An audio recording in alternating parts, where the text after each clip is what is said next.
بسم اللہ الرحمن الرحیم۔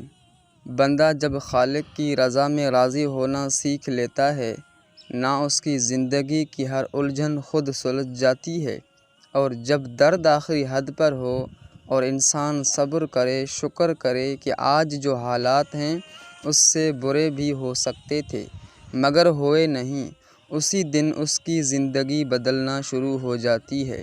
بس یقین کامل رکھو کہ اللہ جو بھی کرتا ہے بہترین کرتا ہے۔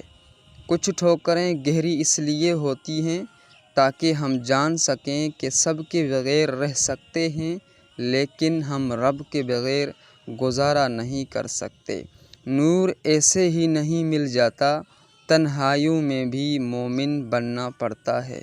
اللہ کی رضا اور اس کی تقسیم پہ راضی رہنا سیکھیں، کیونکہ کسی شخص کی دل میں ایمان اور حسد اکٹھے نہیں رہ سکتے۔ والدین سے مسکرا کر بات کریں۔ ہم مڈل کلاس لوگ ہیں، ہمارے ماں باپ کے پاس جائیدادیں نہیں، زندگیاں ہوتی ہیں جو وہ ہم پر لگا دیتے ہیں۔